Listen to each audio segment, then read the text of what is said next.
Good afternoon. So it's been a while since I connected. I've been traveling in South America and actually just took a long flight, about 11 hours from Chile, from Santiago to New York, and I'm here for a very short time. I'm actually mostly in transit, going tomorrow to Columbus, Ohio to finish my tour. I'll be speaking at the university on various subjects, but mostly on the neuroscience of enlightenment.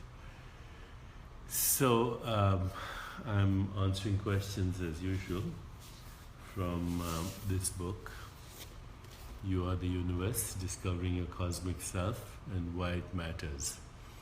So people are entering the forum discussions now with great enthusiasm, and it's great to be here talking to all of you. Sorry if my hair is a little disheveled, but as I told you, 11 hours of a flight, and I did want to answer your questions. So today the questioner is Richa. Richa says, as I was reading the book You Are the Universe, I came across the dialogue between Albert Einstein and Rabindranath Tagore. Einstein asks Tagore, do you believe in the divine as isolated from the world? Tagore replies, no, not isolated. The infinite personality of man comprehends the universe. There cannot be anything that cannot be subsumed by the human personality. The truth of the universe is human truth. My question to you, who is right, Einstein or Tagore, or both? Please explain the phenomenon of divine being in oneness with the world. Is there a divine figure that exists above humans and watches over us? Thank you for taking the time to read my message and share your thoughts. She says, share your wisdom. You're presuming too much. I'm sharing my thoughts. So here's the answer, Richa. Actually, why don't I pick out the book itself and read a little appropriate paragraph, okay? Here from the book itself, and I am finding the appropriate section where Einstein and Tagore have that conversation, okay? So first of all, here is the conversation.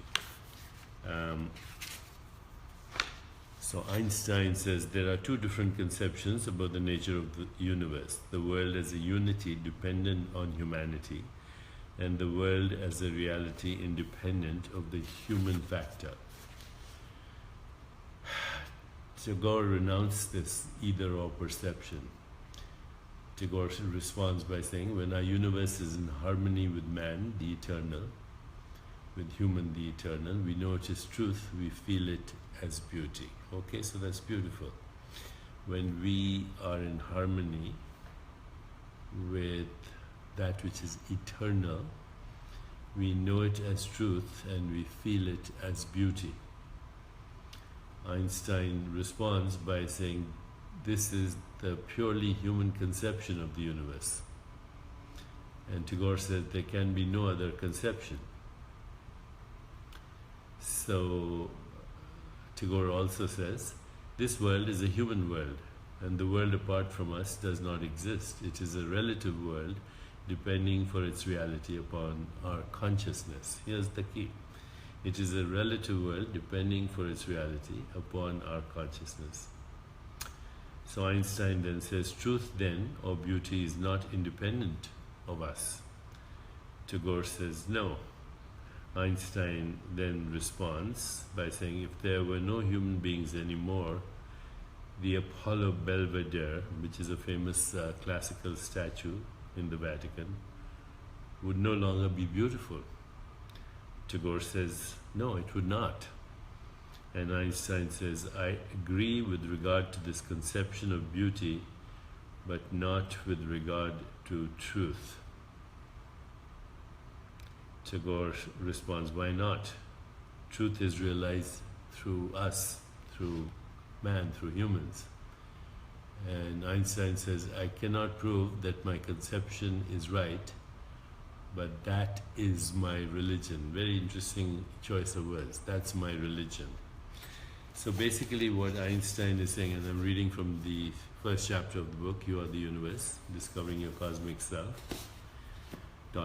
is where the conversation is occurring. What Einstein is saying is reality, at least scientific reality, is independent of our consciousness.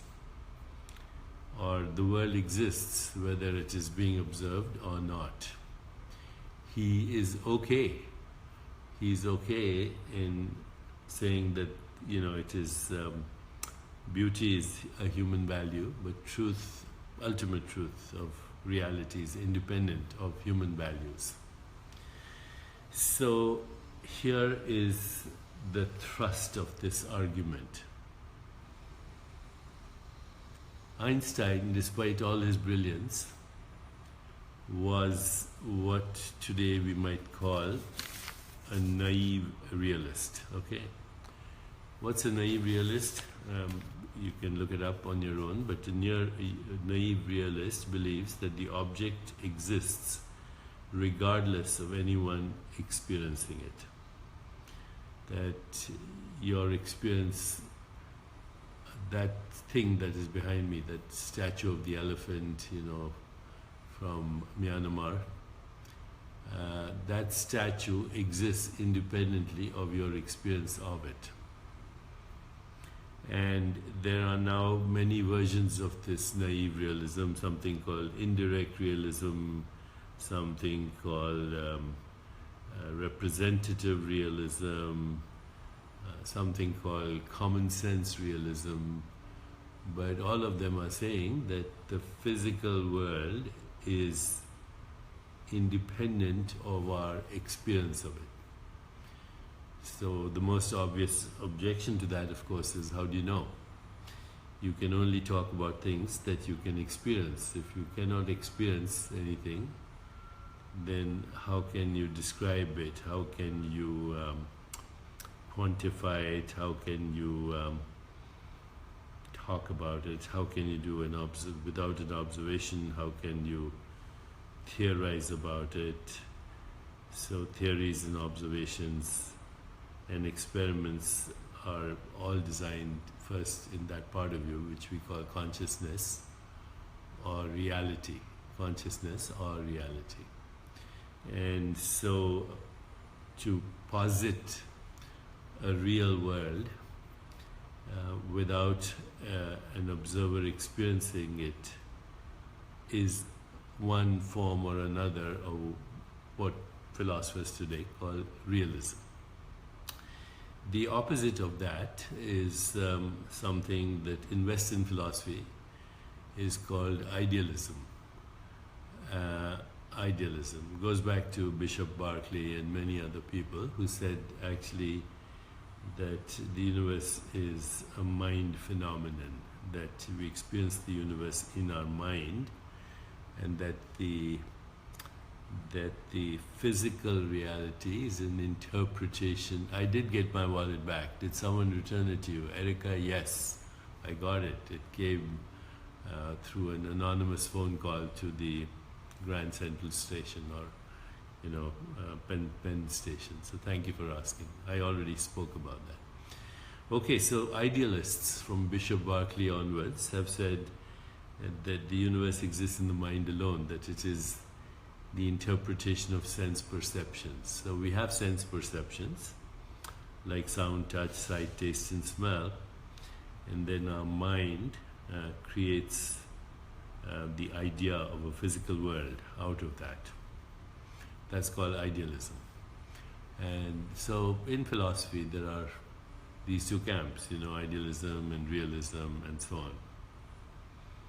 But Tagore was neither an idealist nor was he a realist in the philosophical sense. Tagore came from a worldview that is grounded deeply in the experiential knowledge of yoga, in the experiential knowledge of knowing consciousness as fundamental reality. This is called non-dualism, and this also goes to great traditions like Vedanta, Kashmir Shaivism, and many other traditions. And these traditions all say that the only way you can experience reality by going to the source of experience. And what is the source of experience? The source of experience is what we can call awareness or consciousness. So if you read the yogic literature, going back to the teachings of the great seer Patanjali, he says yoga is the progressive decrease in the excitations of the mind till you get to the source of the mind. Yoga is and these are different forms of yoga: Raj Yoga, Bhakti Yoga, Jnana Yoga, and also Karma Yoga. But practicing yoga allows the excitations of consciousness in the form of thought and sense perceptions and feelings to settle down to their source. So that is consciousness. Consciousness is the source of experience, and you experience as a result of the excitations of consciousness, which are sense perceptions. So sound is a modified form of consciousness, as is taste, smell, texture, color, form, etc. We can call these qualia. There's a lot of literature on qualia. So qualia is a quality of consciousness, a modified form of consciousness that we can experience as a sense perception. And then, if the sense perception is pleasant, we say, yeah, that's good, that's pleasure. If it's unpleasant, we say that's pain or suffering. So now interpretations start. And then, of course, thought comes in, which says there's a material world, there's a physical body, and there's a mental body. And many of the traditions of yoga actually talk about these realms of experience: physical world and physical body, mental world and mental body, causal world, which is consciousness, and causal body. But I think what you really need to understand here is that if you really understand what Tagore is coming from, he is saying that the world is a species-specific experience, and the world we describe as humans and that we play with as artists and musicians and in relationship is a human world. We live in a human world because we are a human consciousness. We are a species of consciousness that has human, that in a way conceives, constructs, governs and operates through its own human biology. That in that sense, the world we experience, the physical world, is actually corresponds to the human brain. They are complementarities. The human brain and the human universe go together in a sense. Of course, there are other species of consciousness, and they all have their own experiences, which we cannot know, but they definitely move in the direction of life. So a plant will move in the direction of light. Any animal will move in the direction of pleasure, move away from pain, move in the direction that allows it to survive, and move away from the direction that threatens its survival. So who or what wants to survive? It's life. And life is awareness, because without awareness there's no experience. And what is life? It's a continuum of experiences. But here's where it goes even deeper. If you really understand non-dual reality and the tradition that Tagore comes from, then there is no mind, there is no body, and there is no universe. These are interpretations of the modified forms of consciousness within consciousness. They're all interpretations of qualia. So The I experience, I, Deepak, is a qualia experience. The you, Deepak, not Deepak, John experience is a qualia. That statue behind me is a qualia experience. In other words, it's a modification of consciousness which is given a human construct that is called a body, a statue, a watch, a bangle, a hand, a body. These are interpretations of intermittent streams of sense perceptions which are modifications of consciousness itself. And the interpretations are also in consciousness, and the likes and dislikes are also in consciousness. So there you are, there is only consciousness. And so if you understand Tagore, then Richa, you would say there is only consciousness or only the divine.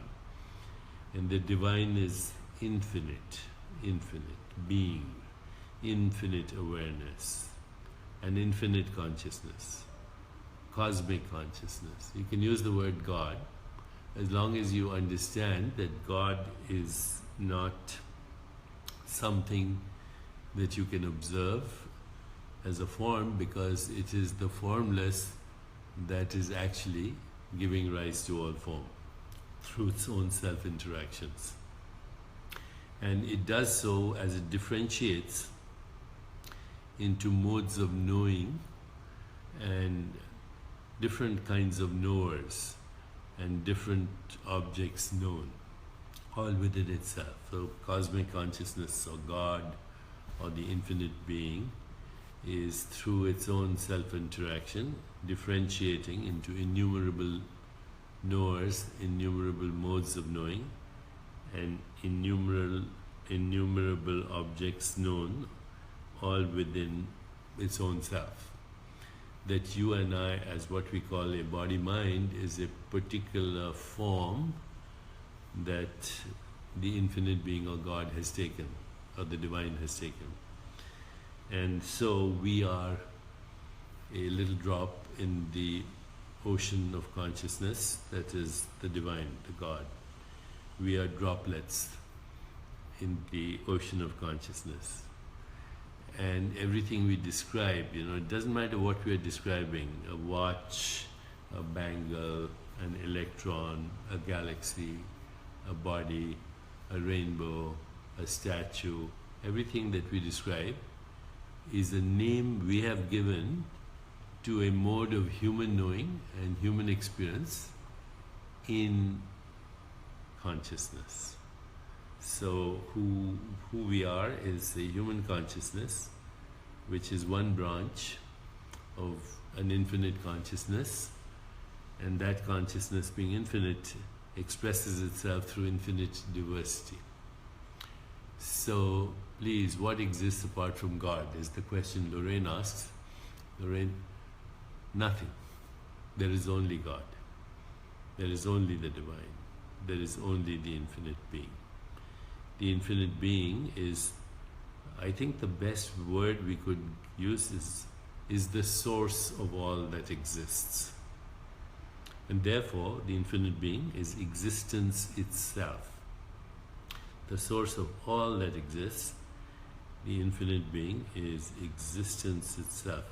And existence is synonymous with awareness or consciousness. You cannot know anything without being conscious or without having consciousness as the source. In fact, if you look up the dictionary definition of knowing, or to know, is to be aware through the act of observation or inquiry or information. All of that can only happen in consciousness. So whether we describe an electron or a human body or a galaxy or a book, these are names and constructs we have given to modes of knowing and experience in consciousness. We can only know experience. And you can go only even beyond that and say we can only know our own knowing, which is but one rivulet in the vast ocean of consciousness. Chris Robinson says Richard Dawkins equals God. How ironic. Yes, Richard Dawkins is a conscious being who's a professed atheist, but even to be a professed atheist, you need to be consciousness itself. So all doubts are also in consciousness. But I think we can argue about this ad infinitum, but that's not the point. The point is, can anyone know anything without awareness?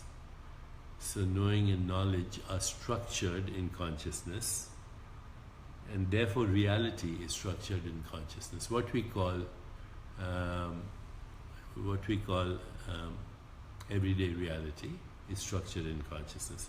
But consciousness itself is that in which those constructs are born. Consciousness is that in which those constructs are born. So I've said that many times before. To understand consciousness, you cannot do it through thought, because thought itself is an activity of consciousness. You have to transcend thought. You have to understand with deep humility and deep reverence that ultimate reality is inexplicable, in that it cannot be explained through thought. Avyukta nirguna, perfect. Avyukta means unmanifest and without qualities, formless, and therefore eternal, by the way. So all these ideas today about Hilbert space, non-locality, quantum entanglement, they're getting closer to the fact that there's a domain of existence where all is one. All is one. So how do we experience that? Let me read a little bit from Gitanjali, Tagore's most famous book of poems. And he says, take time to sit with yourself. Take time to listen to higher consciousness. Here's a poem. I ask for a moment's indulgence to sit by your side. The works that I have in hand I will finish afterwards. Away from the sight of your face, my heart knows no rest nor respite, and my work becomes an endless toil in a shoreless sea of toil. Today the summer has come at my window with its sighs and murmurs, and the bees are plying their minstrelsy at the court of the flowering grove. Now it is time to sit quiet, face to face with thee, and to sing dedication of life in this silent and overflowing leisure. So metaphors of experience in the formless being. All this experience right now we are having is in formless being. Pluck this little flower and take it, delay not. I fear lest it droop and drop in the dust. It may not find a place in your garland, but honor it with a touch of pain from your hand and pluck it. I fear lest the day will end before I am aware and the time of offering will go by. Though its color is not deep and its smell is faint, use this flower in the service of divine and pluck it while there is time. So time is where we experience the world, including our body, our mind, and everything else. That's our experience, the time-bound daily experiences, and we get so busy that time runs out. But Tagore says, take a little time to go back to the self. Take a little time to go back to the self. So I'm getting a lot of comments, and a lot of people are sharing this. Chris Robinson says, what would happen if our species reached universal enlightenment? Well, that would be heaven on earth. Martin the bartender says hi. Hello, brother.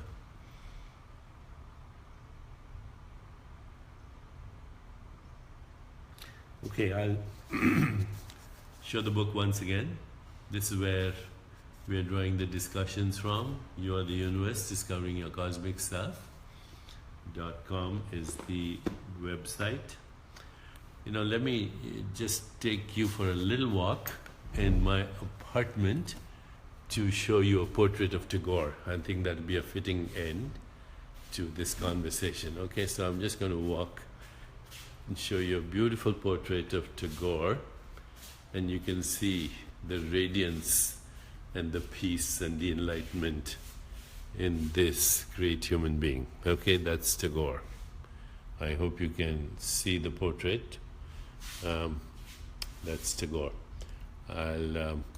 Maybe I'll turn the camera around. Here we go. Let me show you his portrait. That's the great Rabindranath Tagore. No, he's not angry. He is in deep contemplation, and remember, this is a painting by someone. Okay, goodbye, my friends, and thank you.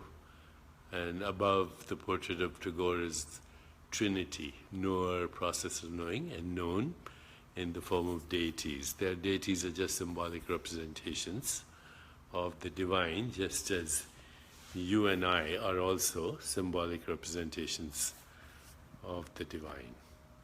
Thank you, goodbye, and we'll end our conversation now. So I'm trying to figure out how to close this, but this is where I'm doing this, and this is a little apartment where I'm doing this in New York. Okay, take care, God bless, and be well.